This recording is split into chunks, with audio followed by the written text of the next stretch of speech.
This is going to be a real failure for me tonight. Hi everybody, I'm Tegan and Sara's mom.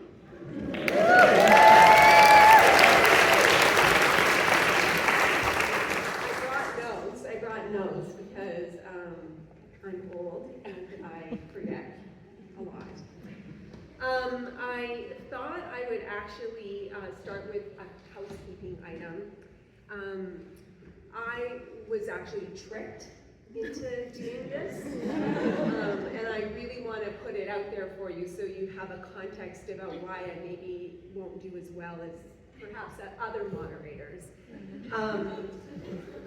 Sarah called me at 7 in the morning, and I don't know about any of you, but 7 in the morning in my life means somebody has died, or somebody's really sick.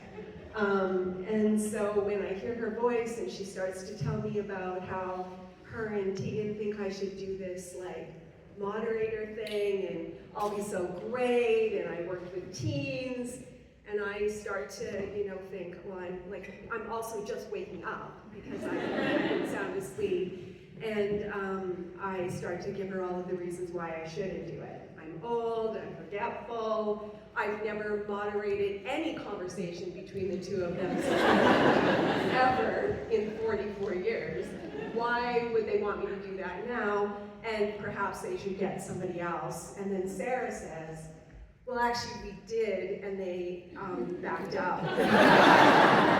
And so I just felt really sorry for her. I was just like, oh God, I have to do it now.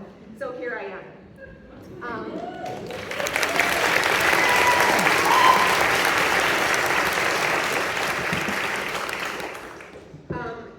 And the other thing I want to say too is that when your kids invite you to get on stage and they've written books about you in movies or television shows, and there's been a thing about you in the stratosphere and you haven't contributed to it, if they say you get to go on stage and talk about them, I'm like, you do the power move and you get on stage and you do it. So here I am. I've been instructed by Tegan. And I'm just going to show you the instructions about telling. They said I should tell you something about me, so I brought the emails that she sent me. Some of them more than once. I'm just not sure if she thought I wasn't able to read. I'm not sure. Nonetheless, those were my instructions. So. For those of you who might not know, I am a clinical social worker, and I retired last year from private practice.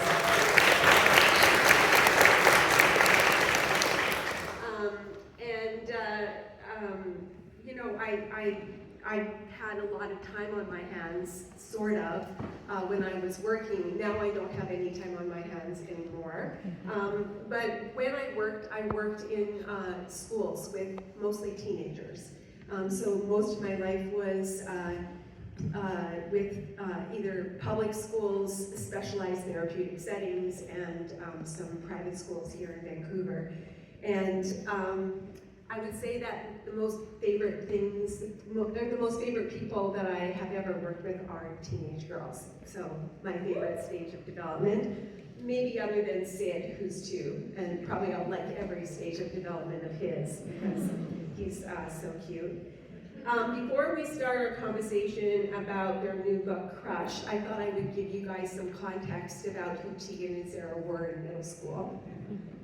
And, but I should probably acknowledge that I was also a terror, and my mother described me as being idyllic and turning into a monster by the time I was 11. She did send me away to private school, boarding school, where I was taught by nuns, and I'm sure she was hoping they would modify my behavior. This church is really giving me some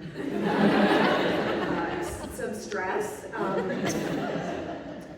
But when I went away to school and finally landed in Calgary, I started to get my poop together. But when she describes me as a monster, I really feel like it's fair to say that she probably embellishes and exaggerates the story, much like those two who have talked about me constantly and embellished stories about me. When the girls hit 8th grade, the climate definitely changed in our house. Unlike my mother's description of my character, both of my girls were undeniably charismatic and charming. They did save their charm for me until they were making arguments for more freedom or to be allowed to go to raves. And that's where the gloves came off. I do remember a particularly difficult fight we had in the mid-90s and my Aerostar van where I pulled off on the side of the road and leaned over the passenger side, oops, sorry guys, leaned over the passenger side of the door where Sarah was sitting and opened it and then placed my legs on her and tried to shove her. If the car would have been moving, I would not have been opposed to shoving her out of the car, even then. We had gotten to the place of a screaming stalemate, and I drove home and I called my mother crying and said how horrible they were and what terrible kids they were and how horrible they were being to me. And I wanted to apologize to her for everything that I had ever done to her. And she said, can you be more specific about what it is that you're apologizing for? And of course, I wasn't sure what I was apologizing for and said as much, and she said how disappointed she was in the apology, hoping it would be better when it came. But in all honesty, Tegan and Sara were such awesome kids. They were loving and thoughtful and really kind human beings, albeit they were also liars and schemers. They were bright and engaging, opinionated, outspoken and very funny. They were wonderful storytellers and generally really full of empathy for everybody except me. They cared deeply for their friends and family. They loved their grandmother and would have done anything for her. They always understood their privilege and good fortune. They volunteered in high school on a teen drug line, go figure. If you haven't read high school, generally, or you should probably check that out. Our house was always filled with their friends, some of the best humans I know who still populate my life and their life, now with their own kids, and hopefully I'll live long enough to see them all tortured by them. Middle school, or in Alberta, we call it junior high, is a really tough place.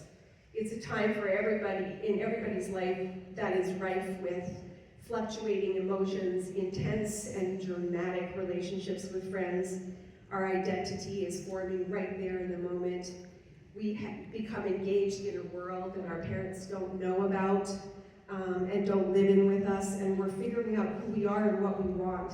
So add this to the list of all the to-dos from schools and universities who want a resume by the time you're in grade 12, and add in being identical twin and queer kids in the 90s where there were very few role models for my kids to look up to, then mix in the intensity of those first crushes, and it's a wonder any of us survive. And so right now, standing here so many decades away from the middle school experiences I had and the ones the girls had, I have got to say that I'm so proud of them and proud of me. I know that they have accomplished so much in their lives, but it's one simple thing that they do that makes me the most proud. They give queer kids hope. I've seen and heard so many stories from their fans about how their transparency on stage and in their writing, and how their words and emotions they share in music and in their books really saved their lives. So tonight, as we celebrate their new book, Crush, a book I know will be another vehicle for their words and their reflections about their life that will serve to inspire their readers. Can you please welcome Tegan and Sara?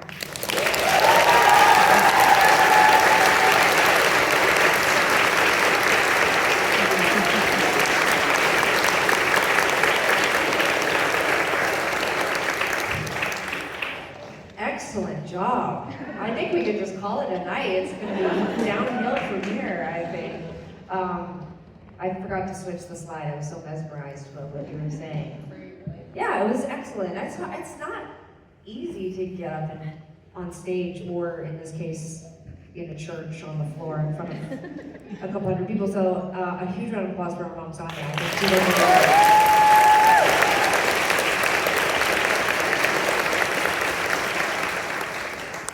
So I'm going to start by talking a little bit about reading Crush. I read it last week front to back. There were so many parts of your life I see reflected in it, and teenage Tegan and Sara are so sweet and vulnerable. I love how Tilly Walden, your partner and the book illustrator, brings us to your feelings with these simple illustrations of both of you that just punch you in the gut. I have always seen this sweetness and vulnerability in you guys, and she draws you in such a precise way that I think she captures you perfectly. I think the parts of Crush that I love the most are the ones drawn in red and blue. I think you call them interstitials. Interstitials. It's where I see the emotional connection and relationship between the two of you really on display.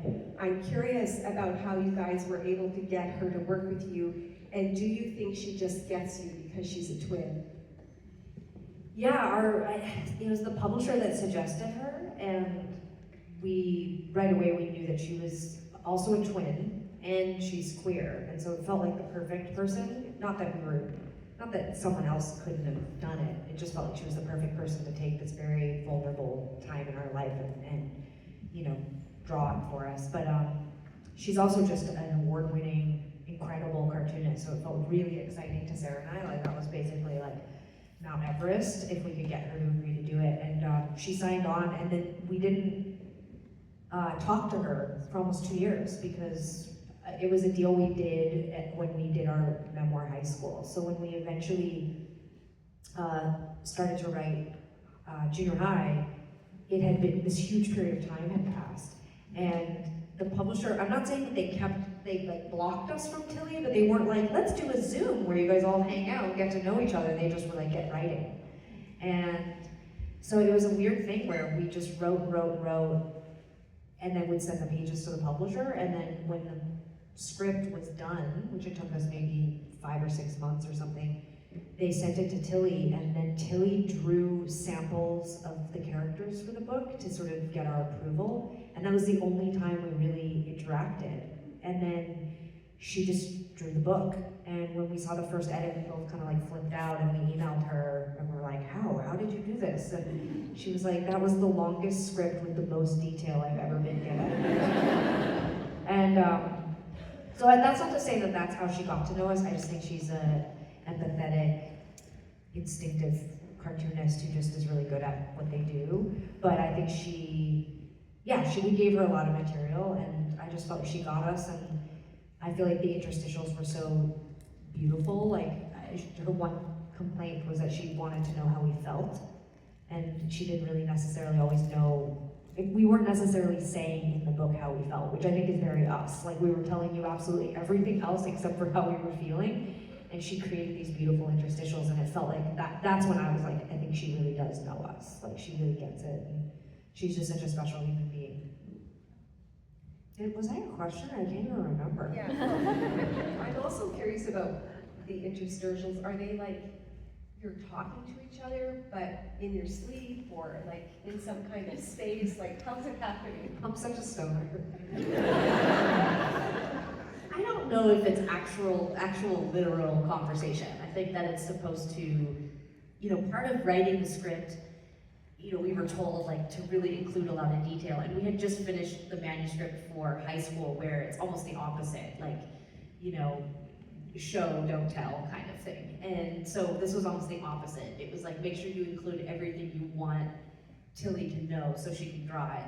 And I think we left out feelings because that felt like, how do you write that in the script? I think we actually were better at that in the second book, because we would actually say like, Sarah's feeling this way or Tegan's feeling this way. But she just sort of read between the lines, and she created these moments, I think, as a way to kind of dive into our interior emotions. And I don't think it's literal. Like, we're not like twin telepathy or anything. We're not sleeping. I think it's just supposed to, it's kind of, you know what it is? It's sort of the narrator in some ways. It's somebody who sort of can sort of like look over the story and tell you something a little more than what the actual story is telling you. Well, as I said in my opening comments, your words and the emotion they evoke are so central to your books and your music. I feel like this is the thread that binds them to you and who you are as writers. How does that thread bind them to each other, the three books?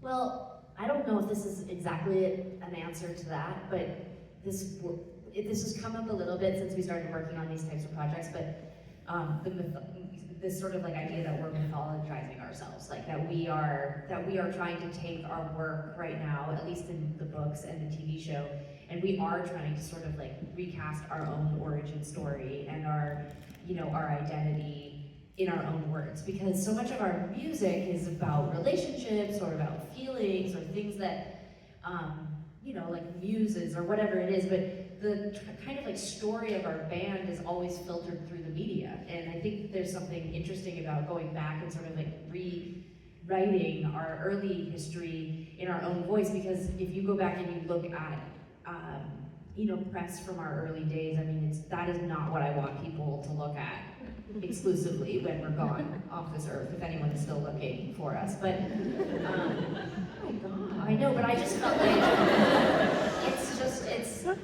it's awful, I mean, at least I think it's kind of awful. And so I think there is just something sort of beautiful about just finally getting to tell our story, so that if anyone is more interested than just looking at a headline or an article or some pull quotes, like here's our story. It doesn't necessarily, it's not necessarily hard-hitting or critical or in the way that maybe some people want when they read a biography, but it is how we felt. And it's I think these books are all the same in that we are answering or trying to answer a series of questions that people like you ask us. When did you start? How did you know you were gay? How did you know you could sing together? How did you write your first song? What did it feel like to write your first song? What did it feel like to know that you were gay and know that your sister might be gay too? These are literally, all these themes are sort of like things that we've been thinking about and trying to talk about, I guess, to some degree, but to get to sit down and really sort of put them into a narrative form, I mean, it's really great. I hope it's not too gratuitous. We have to stop. We won't do this anymore, I don't think. I think we'll do something else now. Don't believe her. The college years, but it's just all fiction. Because we didn't go to college. That's just... In Crush and in Junior High, in your writing of them, the stories are somewhat fictionalized, and they seem to be blended with some of your real-life experiences in middle and high school. Was there a difference in your process between writing Crush and Junior High with writing your memoir at high school? Yes, with high school we were writing a memoir, so we were being as factual and honest as possible. And with memoir, it's not an autobiography, it's not a historical record. It's like, we always joke, like, memoir is me-more, so it's okay if it's from my perspective. You can disagree with me, as you did, about a lot of what we wrote in high school.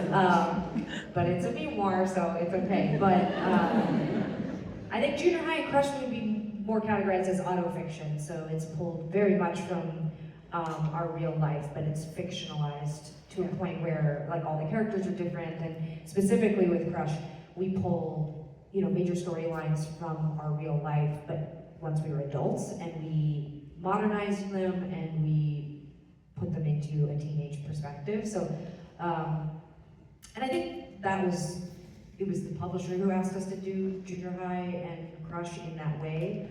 But I think for Sarah and I, it was really exciting to, one, get to recontextualize and excavate some of those huge emotional moments in our early life from an adult perspective.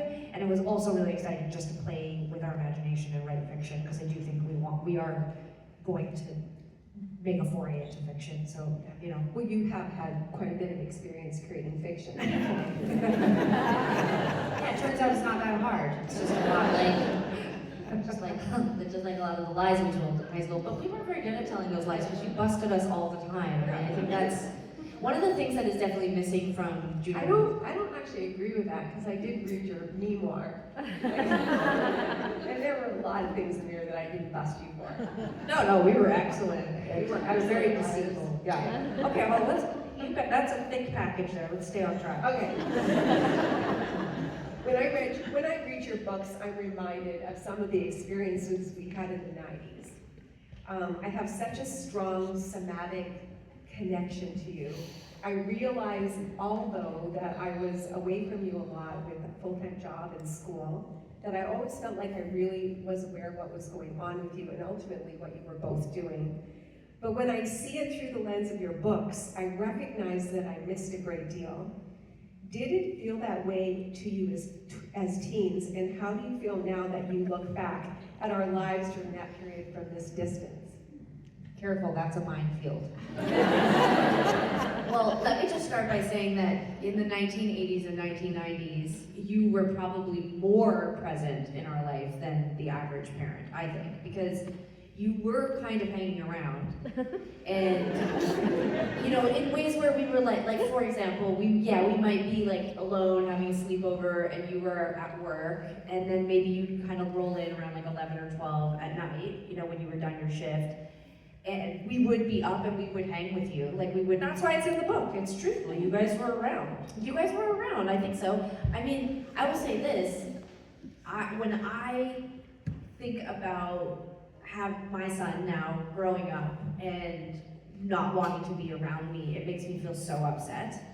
And so I think, you know, I always felt excited to be around you guys. I feel like we were always at Grandma and Grandpa's. We were always hanging out, going for rides in Bruce's sports car, our stepdad. You know, like, I remember liking you guys and wanting to be around you, and you made hanging out with you, still to this day, like I think we socialize with you and we hang out with you. So I didn't feel like you were absent, but I do think that you know, in retrospect, of course I look back on like, what did it feel like to get up in the morning and go to like a day home or get dropped off at somebody's house to watch us or whatever, like you not being there after school. You know, my biggest fantasy when I was a kid was that I just wanted to go home for lunch.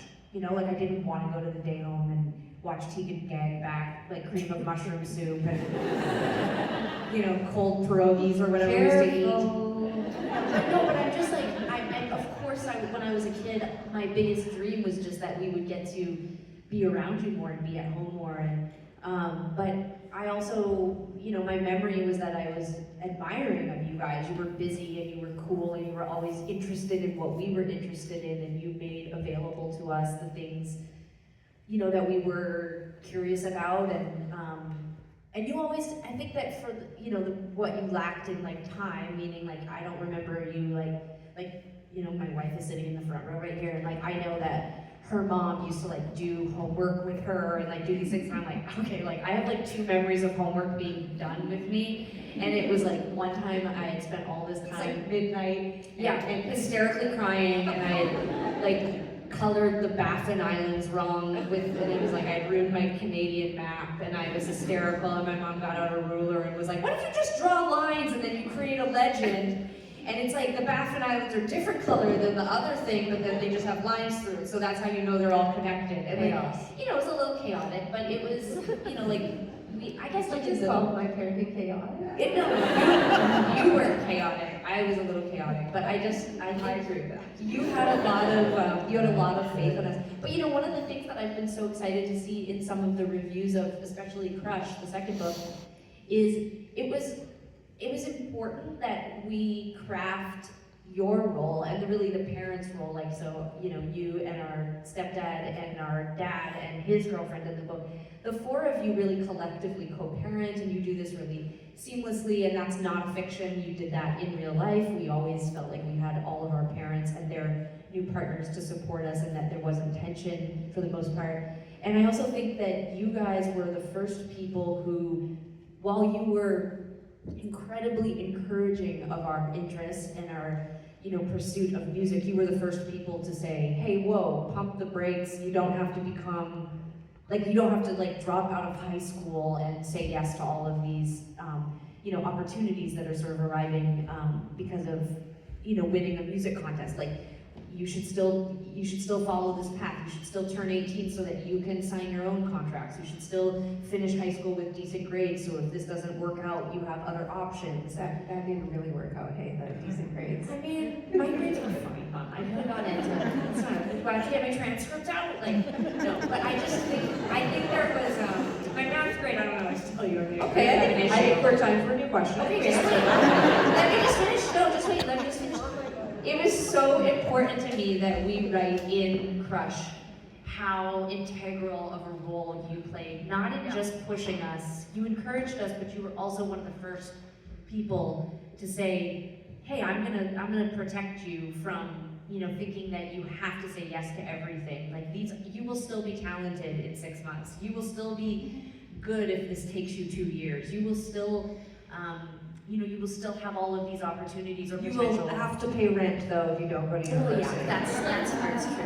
That's the truth. But I think that we see so many of these kind of stories where $250. I mean, it's a lot. It was 1997.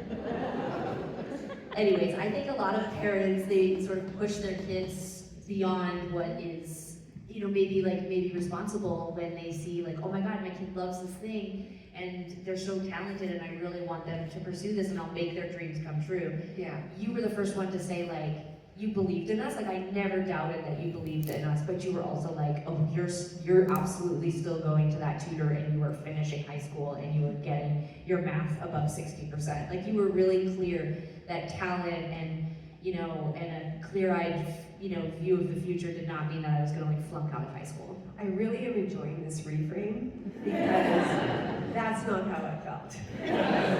Well, that's not quite how it felt for me either, but I do want to be a little bit diplomatic. All right, moving on. We got there. I think that's roughly what happened. Okay, and then, there's going to be more room to fill in blanks here. Okay.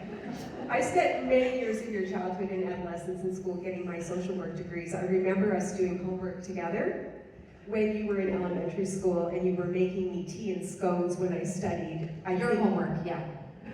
Yes. Well, I was doing homework. I remember you guys making me tea and scones. Yes. You were like 7. Yeah. And then at some point you started complaining that I hadn't done your laundry. I think you were 9 or 10 and I got a stool out and taught you how to do your own laundry. I was busy studying for exams and these seemed like really normal things to me, not out of the ordinary, just the way things had to be. How do you think me being a student impacted your life? Do you think these early lessons in independence contributed to building both your capacity? This feels leading and okay, I got this one. I'm sorry. Do you think that these early lessons in independence contributed to building your capacity and the tenacity to build a career in the creative arts, and ultimately the resiliency you have fostered to keep it going for 26 years? This was like a deposition. Asking for a friend. I'm uncomfortable. Okay. The short answer is 100%.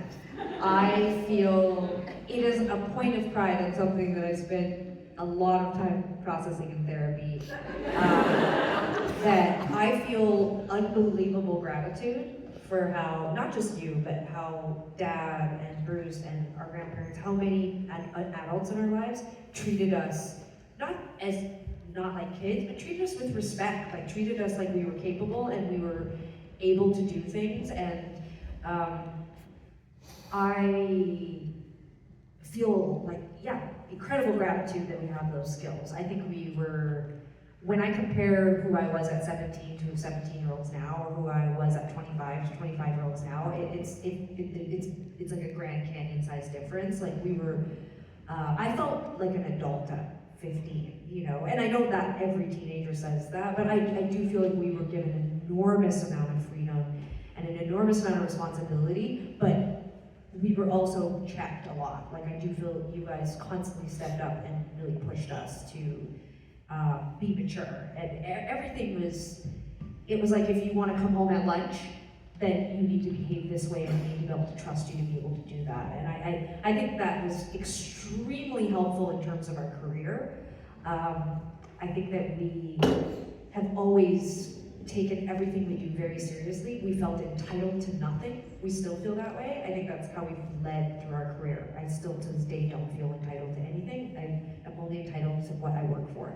And I think you guys taught us that. And watching you as a student, Absolutely. Like, I think we had an enormous amount of compassion, and we feuded and dealt with a lot of our stuff out of sight because you were so busy, and we knew you were working towards, you know, something that was like super, super important.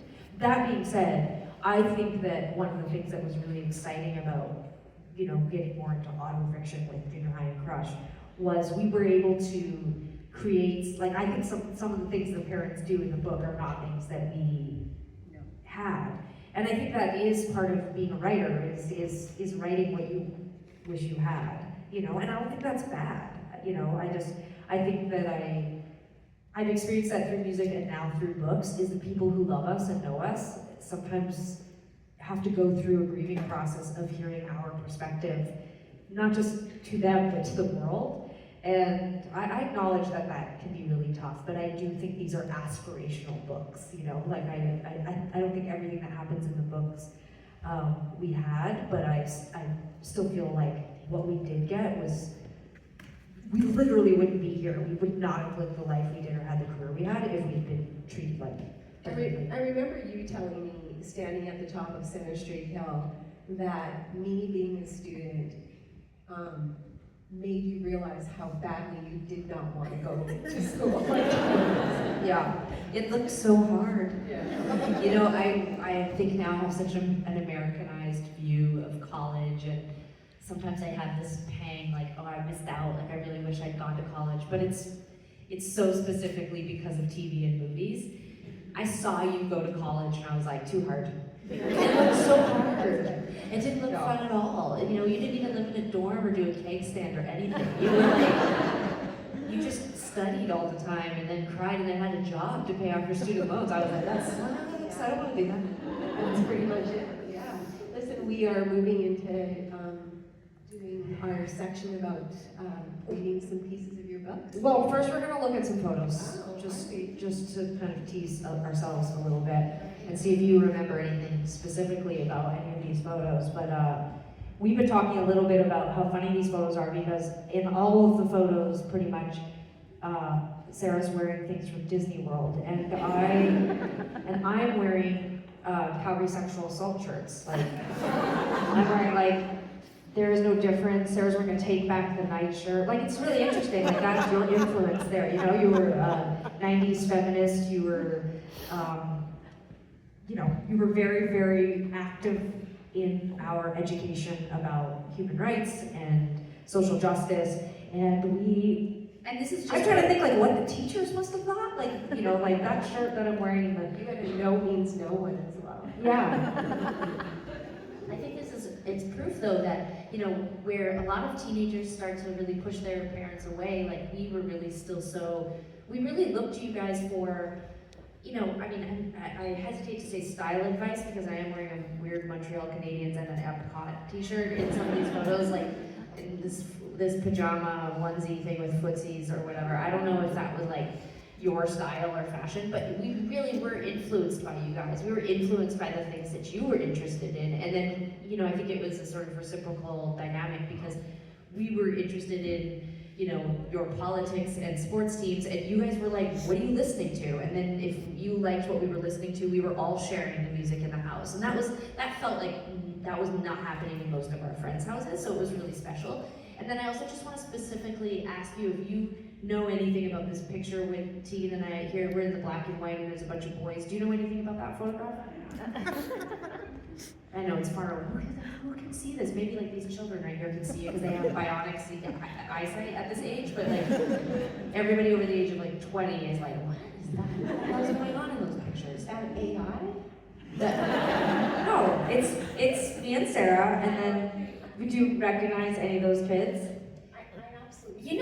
You know in a yearbook they sometimes make you sit with other people. You're part of a certain kind of club. Does that look familiar to you? Do you recognize that we were in a club with those boys? Do you know anything? That's all the twins at our junior high. Tegan dated 3 of 4 of those guys. We have a discrepancy. I think I only dated 2 of them, but I also dated one of the sets of twins. Which one did you date, Jeff or Brad? You can't remember, so I'm pretty sure it was both. And that's what junior high back then was wild. You know, you went out for a couple weeks, you broke up with Jeff, and then you went out with Brad the next 2 weeks. And all you did was give each other like advent calendars or celebrate whatever Valentine's Day was coming up. And then One of those boys for Valentine's Day was just, I mean, he was sick. We only dated for a minute, but he was terrified of me, and I just remember him coming up into me in homeroom and he just tossed like a marble bag with like 7 loonies in it on my desk. It was like happy Valentine's Day, and I was like, I think I'm gay. I remember Because if a girl had done that, I would have been like, thank you, queen, you know? But like, he did it, and I was like, gross. I wonder if he was the one that you wanted to buy boxers. That was Sarah. That was me. I was like, absolutely not. There was those kiosks at the mall. Maybe they still have them. You know, they're sort of set up in the middle of the mall, and you can get items monogrammed, or you know, you can get things on them. And I was like, why can't I get boxers with whatever? And unreal.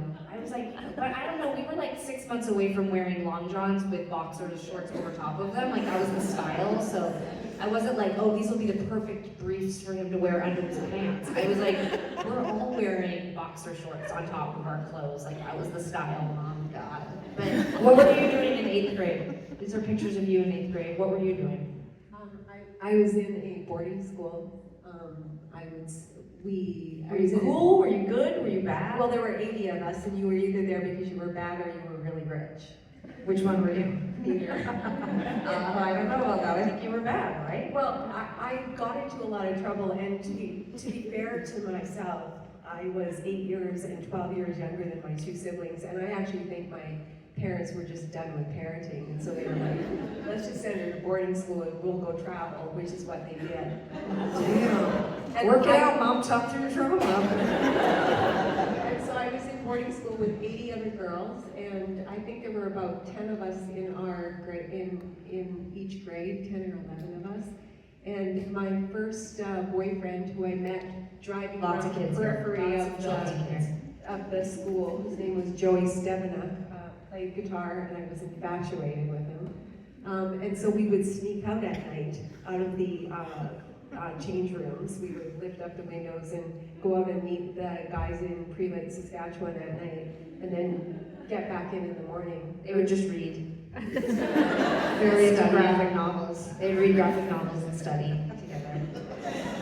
I think you look very cool. Exactly. I also thought, when I saw these photos, I was like, oh, we do look like you. People often, when they meet you, they're like, oh, do you look like your dad? It's rude. Okay. Hold on. I actually think I was really cool.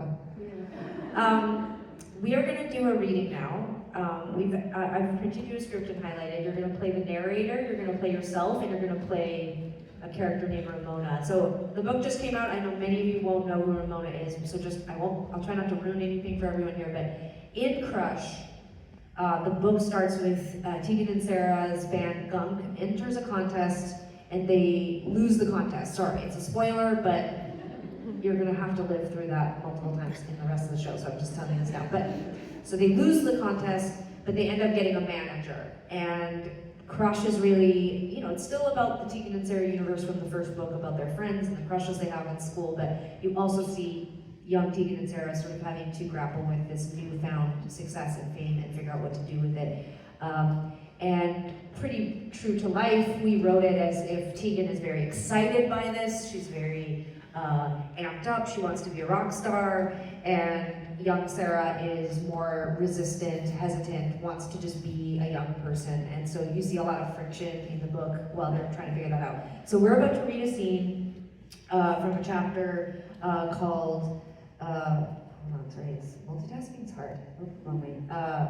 Behind the Scenes. And it's basically set in our garage, which is where we used to rehearse in real life. So it's set in the garage. Young Tegan and Sara are rehearsing, and they are going to have an argument with each other about their manager, Ramona, putting pressure on them to create BTS. BTS, by the way, is behind the scenes, and that is something that our managers, record labels, and publishers, everybody wants every person who is selling a product to basically, no joke, people will email and be like, can you guys do a makeup tutorial? Why? Why would we do that? We're a fan.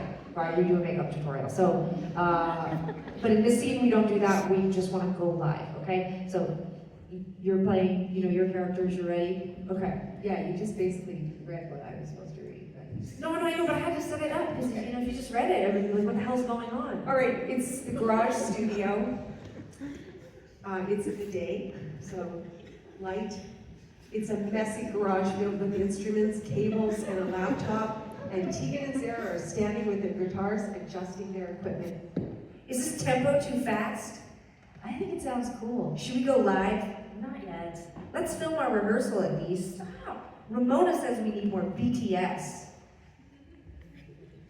Come on, Sarah. I love this so dry. BT what? Behind the scenes. I don't want to be on camera. Ramona said we have to. By the way, I said this the other night, but this never happened in our actual junior high life. It happened like 2 weeks ago. And we have these fights like every single day in our real life. Okay. I don't want to be on camera. Put that into your performance. I don't want to be on camera. Ramona said we have to. When? She texted us. Well, I don't read her texts. No, but I do. And she I said, don't care what she said. she's our manager. Come on, Sarah. Exactly, not our parent. I'm tired of her telling us what to do all the time. Well, now it's me telling you. Let's go live. One song. Roshini's coming over. I gotta prepare my room. Your room is perfect. Plus, I've already told some people. Tegan strums her guitar. Please. Ugh, you're ridiculous. Fine. Tegan sets up her iPhone. Okay, this angle's good. Mm-hmm. Ramona says Night Fever is a new character in this. Is Night Fever in the first book? No. Night Fever is like the famous teen star that we're obsessed She's like with. our Billie Eilish. She's our Billie Eilish, yeah. Okay. Ramona says Night goes live every day. Ramona says. T&S go live. Hi all, welcome. Actually, we should have said it. Hey guys, right? 'Cause that's what people say. Hey guys, welcome. This is the first ever Tegan and Sara live stream. What's up, internet? This song is called Postcard. Fans comment as Tegan and Sara play live. Skater Faith Fez says, "Oh my God!" Vince Man says, "Gunk forever." Chloe for Brain says, let it go, Vince." Sarah? It's supposed to be singing, I'm not singing. Okay. Mr. Face, I feel replaced. It's spoken word song. Mr. Face, I feel replaced. Put your postcard on my wall. Sing your name until you call. Thanks for watching, everyone. We're Tegan and Sara. Like below, subscribe below. Thanks for watching, everyone. We're Tegan and Sara, formerly Gunk. This next song is called Climb. Actually, I wrote a new song last night, and I'd like to debut. Oh my God, a world premiere. We'll play that after Climb.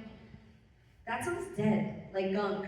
Out with the old, in with the new. Sarah's joking. I'm not. Sarah, Tegan? the song is not dead, just play it. I don't feel like playing it. We're live. I don't like Sarah. being told what to do. It's a request. I'm not taking requests. Sarah steps away from the camera, putting down her guitar angrily. Hope you enjoyed that show because it's our last one ever! Tegan ends the live stream. Sonia, their mom, enters the garage looking at her phone, horrified.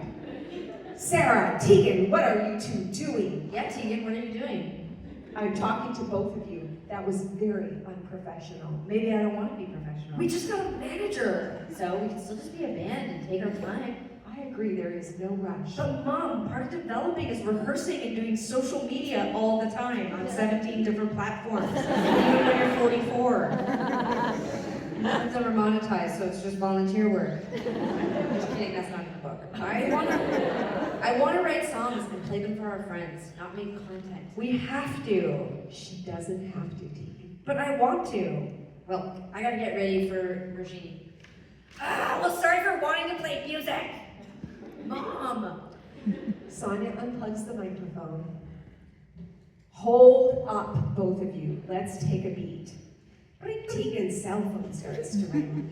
Uh-oh, Ramona's FaceTiming me. Tegan runs to Sonia and gives her her cell phone. I'm not here. I'm not here either. Ramona's face appears on the screen, excited. "Hi, Ramona." Sonia, you ravishing beauty. Oh, well, thank you. Sara and Tegan awkwardly stand by the door as Sonia tries to handle the conversation. I love the sibling conflict stuff. Great BTS. Sonia, it was incredibly childish. Ramona, are you kidding? It's better than TV. Put the girls on. So you're not mad, Ramona? No, but next time, let's see you resolve it. Show your friends that Tegan and Sara bond. Sonia, Ramona, I think the girls might need to go a little bit slower. It's starting to feel a bit intense. Ramona, flippantly. Good talk, have to run. Ciao. Narrator, oh, that's me. Sara, please. Where are you going, Sara? Roshini, studying? I'm not highlighted. Oh, I'm so sorry. That's your line. Sonia, with her arm around Tegan. Tegan, you have to remember the band is both of yours. I know that. Ramona is your manager, not your boss. I know. I'm the boss. Do you have homework? Ramona says being creative is my homework. Homework now. Fine. End scene.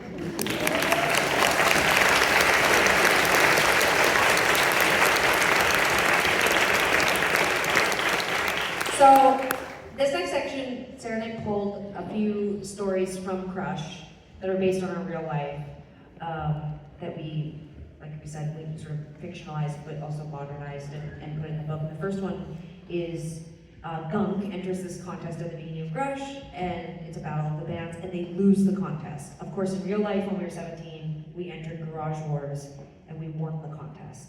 And it's really what kicked off our career. I want to ask you a question. At this section, I want to ask you what you remember about the moment that happened, because this was in spring of our senior year of high school, and over the next couple months, we were approached by major labels, we started doing press. That contest, did you go home that night and get in bed with Bruce and go, what the hell just happened? Were you what was your headspace at that time? Well, I think what led up to it is that you performed 3 or 4 times before you won the contest, and each time you moved on to the next round. And I mean, it was pretty amazing to watch. And you guys were incredible on stage, and your ability to kind of capture the audience was amazing. And Were you nervous? Did we seem out of our depth? Were you no, actually I didn't. I really had a lot of faith in you guys. I thought you were really talented, and what if we lost? In the book we you would have lose. been more resilient than you are now. Do you think the thing that Sara and I were experimenting when we were rewriting history, we have the girls lose?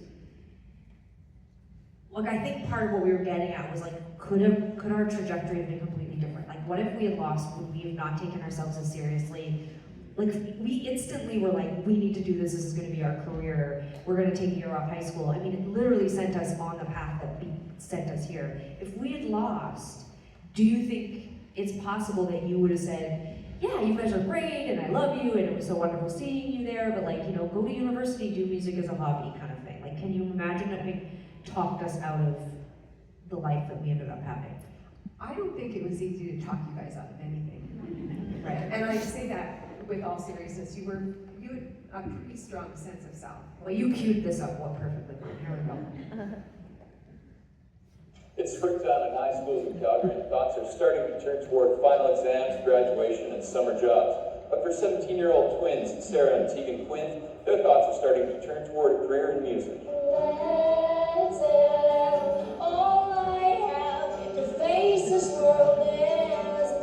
This is where it all began 2.5 years ago, writing songs and learning how to play guitar. And it might have stayed here if the twins hadn't entered Garage Wars, an annual fight to the finish between rockers and punk bands. We're 2 little 17-year-old kids sitting up there and saying what we want to say, and we don't have nothing to hide behind. And maybe that's what the difference is that, the music industry, getting up on stage, going in front of people you don't know, saying things that you wrote down to yourself, that's very, very, very intimidating. They earned higher marks than any band in the 7 years of Garage Wars.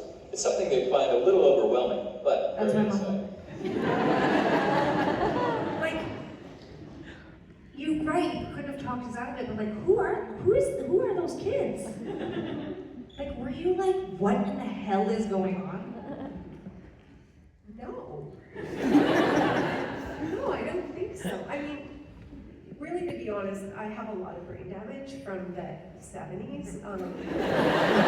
So it's possible that I just don't remember correctly, but honest to God, you guys, you were so fierce. Like, you were such fierce people who really wanted, I knew you were going to do something. I mean, we spent 2 years of high school arguing about the fact that you weren't going to university. I don't know what you thought you were going to do if you weren't going to go to school. So when this popped in, it was like, praise be, like, thank God you're something you're going to do. Right. Like, it really was inspiring. It was fun. It was exciting. You were excited. It changed the dynamic for a while between the two of you, where it felt like we were all on the same team.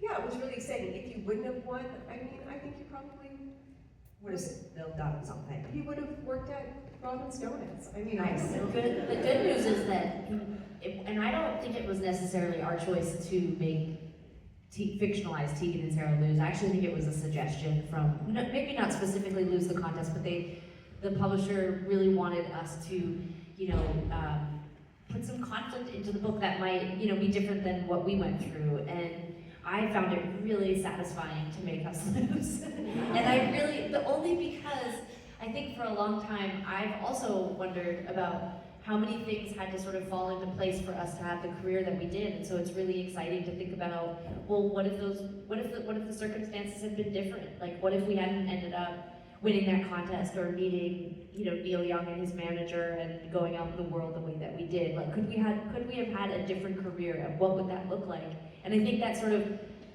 thread is through the whole book, where, we didn't have mentors, we didn't have other queer musicians who we could connect with. So in these books, we make one up, because what would that have been like? What would it have been like to be, to sort of be entering the music industry and have someone we admire, someone who was already a few steps ahead of us, say, hey, I have some advice to give you, and I'm gonna watch out for you. And, I think even going back to the beginning of this conversation, talking about the way that you guys were really in real life so supportive, while also being really careful about not sending us down this path towards fame without thinking about it and taking some time to consider our options.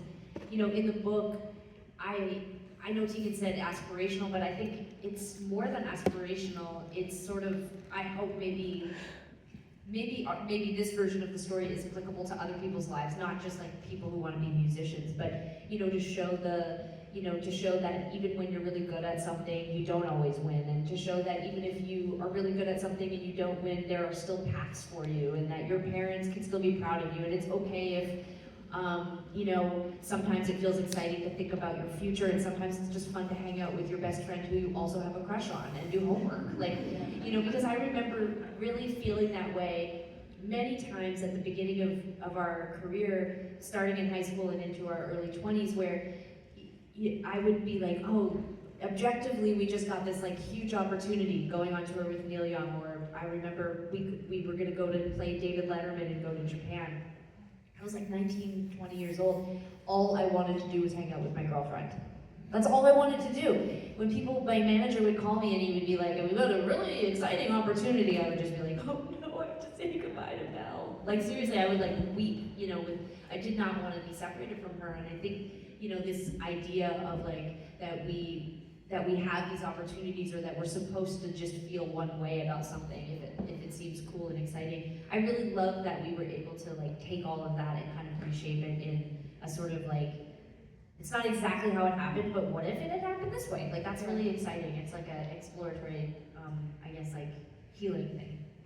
I actually, in thinking about what you just said, and then thinking about, reflecting about what your question was to me, I actually think you would have continued, and the reason being is that even before you won the final contest, everybody was enthralled, and Mike Bell and Greg and all those guys from the university. Right, we didn't have to win the contest, we'd already introduced ourselves to the community. You were introducing yourself to the industry that lived and breathed in Calgary, and at the end of the shows, you were getting business cards. Like, people were really interested in you, separate from winning a contest. So I think it would have happened. But one of the things that comes up for me is it's really easy to ride the wave.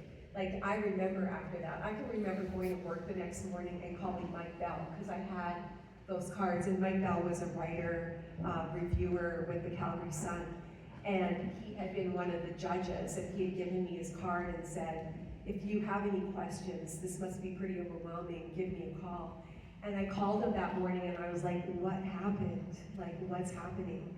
There's people that gave me cards, like lawyers and like managers, and what do I do? And he said, well, here are my thoughts. And I was like, are they good? Like, I was like, are you sure they're good? Like, I don't know. He was like, yeah, they're good. Like, they're really good. And I'm really a cynic, and I think they're really good. So there was this like feeling about it that would have, I think, carried you through, even if you wouldn't have won. And let's be real, winning a Garage Wars against a bunch of bar bands, it wasn't, it wasn't, they weren't going to go where you were going. You were going whether you won or not.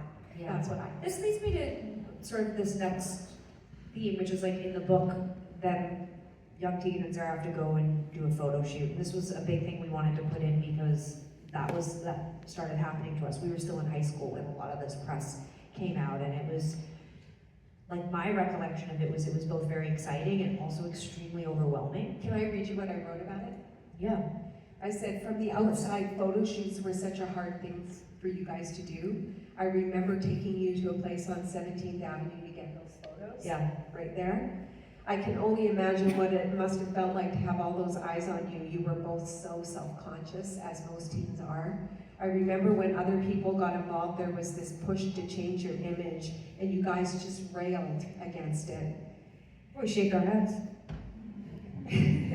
How were you able to maintain your sense of self with all the pressure you were getting to be forced to embrace this kind of typical way that they wanted to dress you up and make you look, especially at a time, because Britney Spears and Christina Aguilera, that was what was happening at that time. How did you resist not changing who they were? Well, I think we understood on a cellular level we were never going to be those things, so I think probably on some level it was just... But it was just like, even photo shoots, they brought you clothes. And No, for sure. Well, this is where we're sort of trying to bridge this back to what we write about in Crush, is that absolutely the first experiences we had, and it continues to this day, is that you show up at a photo shoot and they definitely try to push you outside your comfort zone, which honestly can sometimes look really good. If you just show up in your sloppy clothes that you wear every single day, you don't look as good as if you put something on that's completely different. So, but we didn't have any of the language, we didn't have any of the confidence to say any of those things. And so I think what happened is we would show up to these shoots and we would joke around. We were very sarcastic and we would tease people a lot. And I think that was our way of sort of protecting ourselves. And we were very lucky because we had each other. And I think that's why in Crush we showcase like that. We're uncomfortable in those moments because at the time, it's something we've grappled with our whole career. It's like you're getting this amazing opportunity, but it doesn't feel good. But you don't want to complain about it because you don't want people to say you seem ungrateful. We're seeing this live out right now with Chapel Row, I think is an example of this right now, right? You have a stratospheric success that most people who are in that industry think they would give up anything to have, but you haven't had it. None of us will experience that. That's a small percentage of the population, like a tiny, minuscule amount of human beings will ever be that famous. It's incredibly uncomfortable and unnatural thing to have millions and millions and millions of people know who you are at the exact same moment. And there's so much criticism and so many opinions. That's our culture, right? We just go online and we tell everybody what we think and what we feel, even when we don't know anything about the topic, and we do it publicly. And when we were writing Crush, we had to figure that out because that's what a young artist would be going through. And we were lucky. We didn't have have social media, so we weren't seeing that flood of comments and criticism. But our first fan mail, as you probably remember, were adult men showing up at our coffee shop days when we were 17 and 18 years old with explicit instructions on how we could be better. And then when we got an email address, you know, and had a website, it was, you know, a variety of things that we would get, ranging from nude photos to criticism to adoration and love. And we had to sift through that with a 17-year-old or 18-year-old brain and try to figure all that out. And so when we were writing Crush, we were like, how would, you know, a young Tegan and Sara now deal with that? And that's again where I think the parents really play such an integral role in the books, because, you know, you constantly show up in the book saying, it's moving too quickly, it's going too fast, you need to trust yourselves, wear what you're comfortable with. Because I think that at the time we didn't have any of that language. It's not to say no one was reassuring us, we were all a little like, But we caught all, up in it. but I did feel that way. I remember being mad at you. You guys actually took a call from a lawyer and went to a meeting with a lawyer and didn't tell me. And I remember just being furious at the lawyer, calling the lawyer and just reaming him out and saying, what are you doing, hauling my teenage daughters into your office and speaking to them while they are underage without a parent present? And this lawyer was, you know, backed up against the wall, but ultimately it really was about having to pull it back, because it's easy to get going on it and not know. I mean, none of us knew what we were doing. So for me, we didn't have anything to compare to. Yeah. Okay, so that leads me to the first, which is, do you want me to tell you what I remember about the first? yeah. Okay. So in Crush, Tegan and Sara have to shoot a music video. So we are going to talk down about our actual first music video. Yeah. So I remember the first time I heard the first. I just want to remind you guys of this. I think you were playing Canada Day. It was 1998, and we went downtown to the stage where you were going to play. And I believe one of you had a severe hangover and was dragging you to a garbage disposal. I was just checking to see. That was the first time I heard the first. Amazing setup, Mom. Okay. This is thankfully we're only going to listen to 30 seconds of my rapping. Stand up, sit down, baby. Gonna be a formal dress down, hey day. We decide we'll not go downtown. How about you and me, we go get wasted? Why don't we get wasted? Hey, let's get wasted. But the fisher from grade school understood it would quietly become strong so early. They can't believe it. They can't believe it. They go from kindergarten to killing spree. They go from heartache to inner peace. 100% feel is 100% see. He said, let's leave this between you and me. My cat scratched my stuff, leave my house between you and me. That cat bird. What did you see? What did you see? Tell me, baby, how does it feel? That song was an anthem. Okay, I want to say a couple things about this. Some of my favorite things about this. I couldn't even watch that music video until like 2 months ago. It was too hard for me, but we figured out last night that the clothes we're wearing in the music video we got from playing the YTV Achievement Awards when we were 17. They gave them to us. That was the first time we were ever given clothes, and clearly we loved them so much we wore them in our first music video. The second thing that struck me, and I thought about this actually last night after our event, was, you know, we were a band that was stamped with this, like, they're teen girls, like, ripping, you know, poems out of their diaries kind of thing. Like, we were sort of cast off as being silly. Like, you know, we're just writing songs about our emotions and girls. Like, that song was about Columbine and about walking in on a burglar, and it was a teenager, and like, you know, I had to call the police, and it was like so terrifying. Like, I also just think it's such an interesting time now, again, not to belabor how amazing the youth of today are, but I just love, it's the only positive about social media for me, but I just love that people can say now what things are about and how they feel. Like, we were so marginalized at the beginning of our career because everybody else had the mic, you know, we were just the band that was begging for attention. And I just like, I see that video and I think like we thought this was like such a big deal. Like we thought, oh my God, we made a music video, we're gonna be famous now. And it probably got played on Much Music like one time at like 9 o'clock at night or something, and then never again. I did see it. Yeah, like I'm sure it got played a few times, but we thought we did it. we made a music video, now we're gonna be famous, and our career is just gonna roll out like a red carpet, you know? And it wasn't like that at all, and there was just so many years of having to convince people we were legit. I don't know, just like figure out who we were. We were doing it all sort of in the public eye, but when I see that video, I just see like these two kids who thought like, we're making a music video, like we're gonna be famous, like this is huge, and then it just came out and it was just like, ooh, you know? Well, going back to your previous question, what you asked and how did we sort of hold on to our identity? I actually think we didn't hold on to our identity, and that's what's so painful about looking back on the early part of our career. And I don't think that is dissimilar to what most people feel when they look back on their adolescence, probably into their early adulthood. We were doing exactly what everyone else was doing. We were trying out different clothes, we were listening to different music.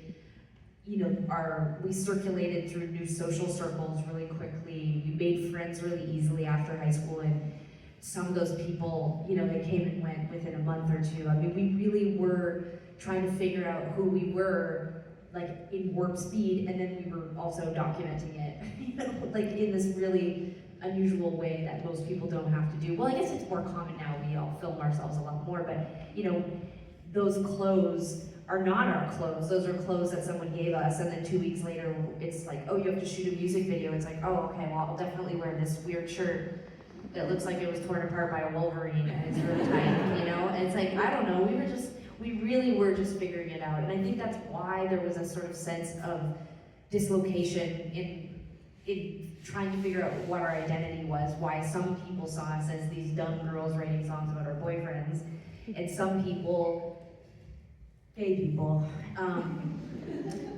looked at us and said, those are gay people, and they are figuring out their hair, and why are they wearing Birkenstocks? Now they're not wearing Birkenstocks, they're wearing dog boots. Now they're, you know, like I just think like gay people saw us because we were doing the same things that they were doing, and so that's why it's painful. That's why it's uncomfortable to look at that stuff, because we were doing it without a stylist or without guidance. We were doing it without proper media training, and it was what was also incredibly compelling.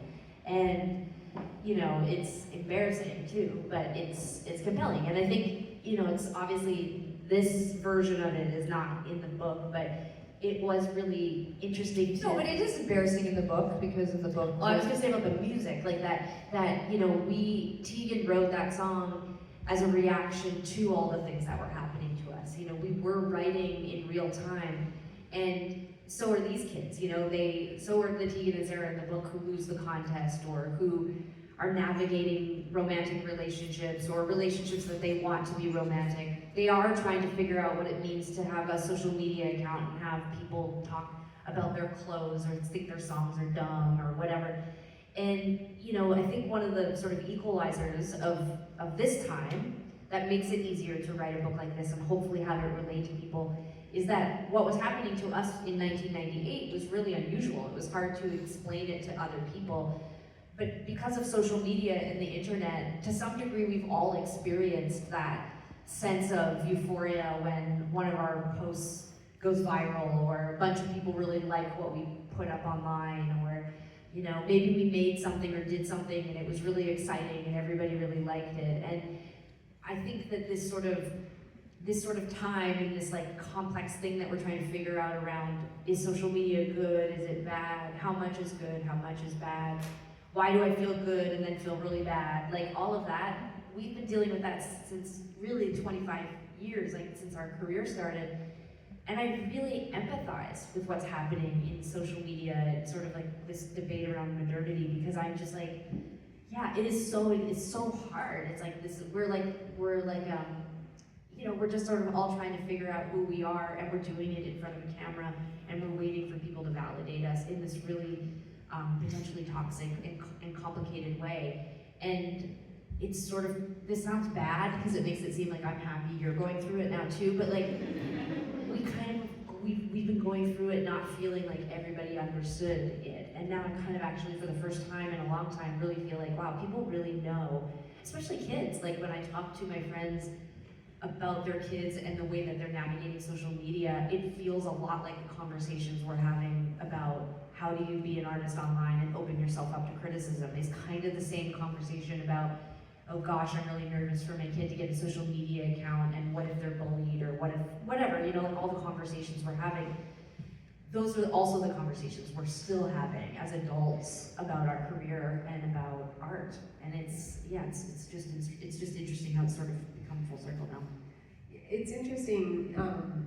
I think that the comment I made about your sense of identity was there present in that music video. There was a cheekiness to you guys. Tegan is the same person outside. When she's in that interview, I'm like, Your sense of self was there, and I think that's what I meant when I asked the question, is that how did you maintain that, keep that part of clearly you? I thought I was changing it. That's what I've been doing in all this therapy. But it's like, then I look at the videos and I'm like, well, that was a huge waste. I'm identical to the way that I was when I was 17. So I was right. One time I did say in couples therapy, I said, people don't change. And I had an argument with the therapist, and I just should have shown her some of this archival footage. You tell me. We are just a heads up that we're heading into our final section here where we're going to talk about crushes. Thank you everybody for letting us have this incredibly cerebral debate about social media, even though we're at a book event for a middle grade graphic novel. Welcome to the Tegan and Sara universe. Those are the kids that are dealing with all of that. I know. Everyone's having a great time. So, we are going to talk about crushes, and boy oh boy did you guys ever have some crushes. I think the crushes that you had on girls were unusually significant and intense in middle school and high school. I wonder if being queer and hiding such a significant part of yourself and then wrapping it all with secrecy served to intensify the experience of your crushes. Oh my God, 100%. And if we could have relationships in secret now, I would totally do it. Like, I'm going back to the closet. It'll be so intoxicating. Sophia, should we just pretend like we're not together? Like, don't you think it would be way better? I think this is one of those things that's really complicated, and it's important to note that I think boundaries and, you know, having rules and boundaries around relationships when you're a kid are really important, and in adolescence it's super, super important. I wouldn't change anything about the way that my adolescence happened, because I got to have this wonderful best friend who was also, she was my absolute best friend. She would endure, we would write pages and pages and pages throughout the week, and then we would put them into duotangs like these, and we would give them to each other. Like, we were so fascinated by each other, and we were so curious, and we talked about the world and our families and music, and it was really, really beautiful. And when that evolved into, you know, we were dating, you know, if you had known about it, there would have been boundaries and there would have been rules, and we probably wouldn't have been allowed to have sleepovers. And so I'm glad it was the 90s. So I don't care. Sorry, it sucks to be a kid now. I loved it. I loved having my best friend with me all the time. And one thing I will say, one really important note, we had a very healthy, reciprocal relationship. She still is a wonderful person. She's still my very best friend in the world, and I love her so much. And it was just such an important relationship, and I think it is so unusual to have such an important relationship like that at that age. But it is a huge part of why I continue to have wonderful friendships and found a wonderful woman to marry. I mean, I really think that that relationship taught me to both love and be loved in a really amazing way. Well, I appreciate that you're thankful that I hosted your hookups. I don't even think of it like that. It feels like it's like we were. I would never use the H word to describe what was happening. I want to say that I chose to include my best friend from high school, who was my first actual girlfriend, but my first crush, that I remember was way younger. It was really young. I was Sarah and I both had crushes on our girlfriends when we were really, really young, 5 or 6. Like Christina. Yeah, really young. But the first real crush that I remember that wasn't a friend was a woman that you worked with. She worked at the summer camp. Yes, I was the one who took this conversation into adults of No, whatever, just relax. Which one? Relax, I'm gonna say it here, but you'll get it from the description on our website. Okay. But you ran a summer day camp, and because you ran it, we had to go to it. It was like an inner city day camp, and one of the women who worked there, and who kind of was just under you, like, everyone was in love with her. All of us kids were in love with her, like we fake injuries, because then we got to go see her. And when I'm fairly certain we were going to that camp when we were like 7, 8, 9, I think those years, those summers. And one of those summers I became like so infatuated with her. I had like this, I still do it to this day, I like to fall asleep, I like imagine, I call it fantasy world. It's just, sometimes it's just picturing a really amazing house and I just like walk on the floor with my hand. Like, I don't know, like it's whatever, a great meal or something. I just like, I get into the minutia of the detail, and that's how I fall asleep. It's just like I replay it night after night after night, getting even more detail each time and fall asleep, sooner and sooner. Anyway, I started this when I was a little kid, and my first memory of starting this was with this woman, and I used to imagine that she would kidnap me. She would kidnap me, and she would take me to her house, and she would talk to me.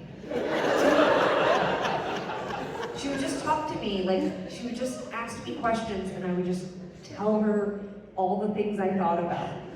And all the things, like, the thought that the deepest fantasy was just to have an older woman listen to me.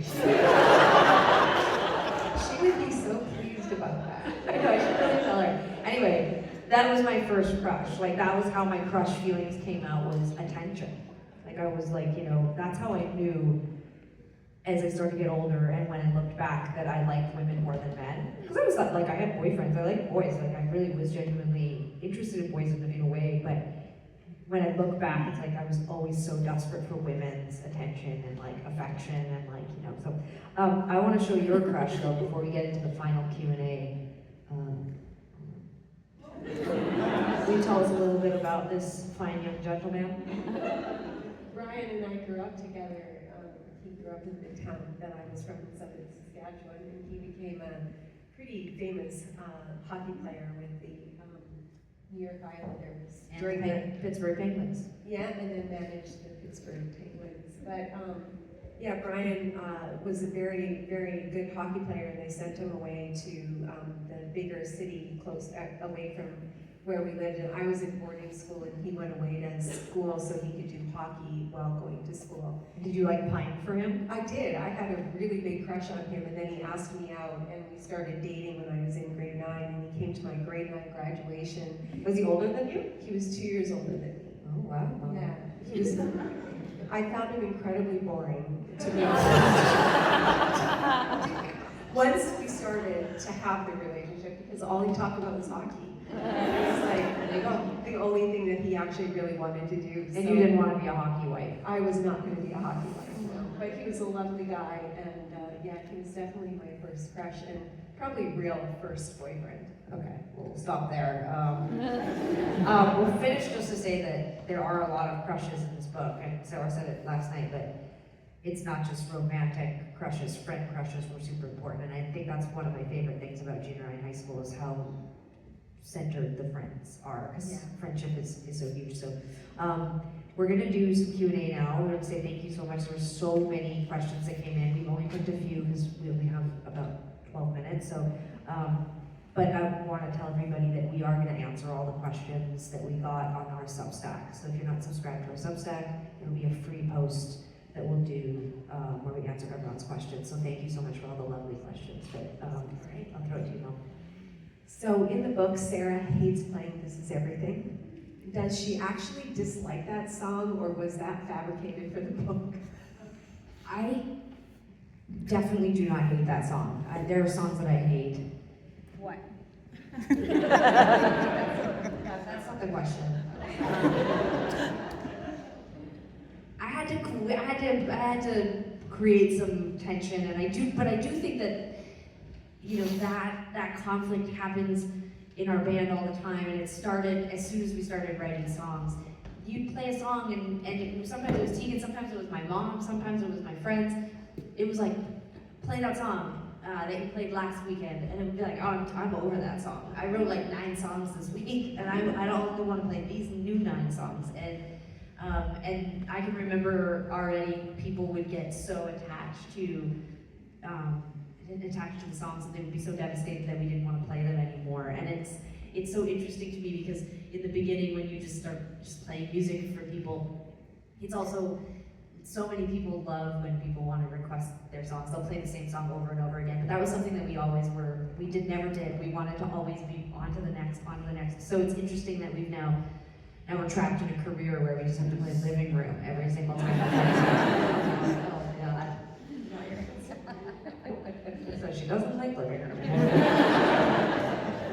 Was the choice to make Sara vegan in the book based on a real life past experience? I want to say something that I really do hope everybody here buys the book or gets the book. I think there's so many funny adult jokes in this book. I get it, it's aimed at a younger audience, and we've met so many amazing kids, like sort of between the ages of 7 and 12 who've really fallen in love with the book. And I'm not saying that I don't think they get some of the jokes, but there are some jokes in the book and some storylines that I really feel like were there for the adults. But I was never vegan, but I was using that as an example of whether it's romantic or not, like when you meet someone new and they care about something that you've never cared about or thought about, or they listen to something that you've never listened to, and then you want to become like an aficionado or whatever. Like, I just use the example of becoming a vegan because my crush in the book is a vegan, and so I want to. The irony, and Stacey, I can feel you thinking this right now. When I started dating Stacey, she was a vegetarian, and one of our first dates, I ordered some kind of buffalo or something, and she was like, interesting choice. So that's a real fiction. What was it like working with Tilly Walden? And did you get to see different stages of her drawing process as the series was being drawn? Yeah, so like I said earlier, Tilly did give us a few samples of the different characters to make sure that we thought they looked enough like us, but also, different enough, and reflected what we felt were the characters' descriptions. And then we would see a rough line, almost like a line drawing version, and then we saw a third version, which was almost what the book is, and then they would, we would go through and make changes. We have amazing editors at FSG Kids. It was Wes and Melissa, and then Hannah joined the team, and all 3 are incredible, gave unbelievable notes, and Tilly is so fast and incredible. And so, yeah, I guess by the end, I guess we'd seen sort of 4 different sets of things, but we gave very, very few notes. Like, we were both just like, so deferential because she's just so amazing. So, but working with Tilly was incredible. We're doing 2 book events with her in Brooklyn. She had a kid, how old is he now? He's one. Sorry, when you have children, you're like, they're little until they're talking, and then they're talking until they're a teenager. It's like, but yeah, so she's amazing and so sweet, and like, she's kind of like if I had like an alter ego and like have another life or path. Like, she like teaches art at a college and like lives in like, a small community town or whatever. Like, it's all very like Dead Poet Society. I'm like, Do you want her to kidnap you and take you? No. There's not, like, that's not the energy. It's like, I want to like, it's like Body Snatchers. Like, I want to like take over her body and live her life. Yeah. In your first book, did you really get your period in the bowling bathroom? I wish. No, my recollection is Why that. did they do that? Why did? Like, why did we set it? Why did we set that in the bowling alley? I think I was just trying to write a more interesting story than what was real, which is that my memory is that we were actually just going to a sleepover. It was just one of those weekends where we were going to go to, I think it was like Marlowe's house or something, and I got my period, and I was too afraid to tell anybody, and I remember it being the worst sleepover because the whole time I was like, I can't even say what I was supposed to. This is an adult conversation, but she ordered bison, and she was on a date with a vegetarian. That was terrible. It was the bowling story again is just like if it could have only happened this way kind of moment instead of what it was, which was that I went to this a sleepover that felt like 700 hours, not 24 hours, where I was just like, what do I do? Like, it was horrible. It was a horrible thing. And you know what I don't think this has anything to do with being gay, but it does speak to the discomfort I had with my body at that age, because it wasn't like I was the first. I had been around many other people in my grade who were like, I got my period, oh, we all have our periods. Like, it was like I had been privy to many conversations about people beginning this very normal, natural thing that happens at that exact age. So why it was so destabilizing, confusing, and embarrassing to me, it was just one of those things where I was like, I thought maybe if I just didn't acknowledge it, it would go away, and it would just stop, because I just was that. I just remember, and I know that this is such a common, I used to think it was uncommon, but I know that it is very common when people are very prepared. It's almost like I 100% knew it was gonna happen. I was not surprised in any way, and I was utterly surprised. And that has set the tone for menstruation for the last 29 years. I still am shocked, confused, destabilized each time it arrives.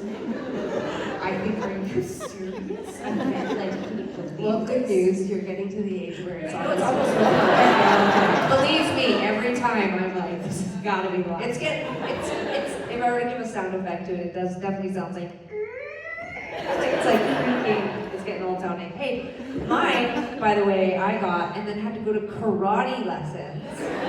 Like, I'm sorry, have we not seen millions and millions of storylines of young people who get their period and they're like, their mom like sits them down, they have a party where they say, oh, we'll put a heating pad on you and you can lay in bed and like, welcome. No, mom's like, get your gi on, get your white gi on, and head off to get the shit kicked out of you by a bunch of boys in the local community center for 2 hours on your first day of your period. And now you guys know why they have been so successful. We can handle anything. They just pulled themselves through it all. Great, guys. Okay, hold on. Okay, this is our wrap up. I want to say again a huge round of thanks, a huge thanks and a huge round of applause for our mom Sonia for doing this.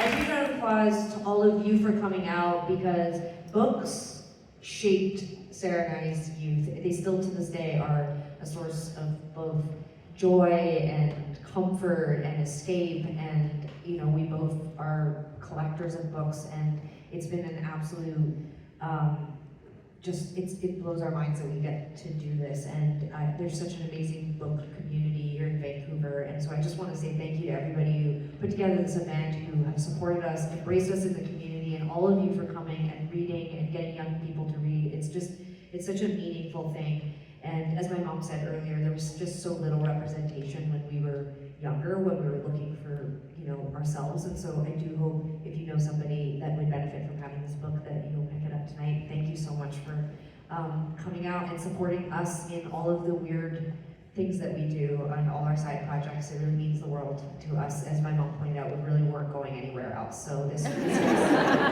music was our vehicle, and now books, and we just take a lot of pleasure out of doing it. So thank you again so much, and we'll see you out and about in Vancouver.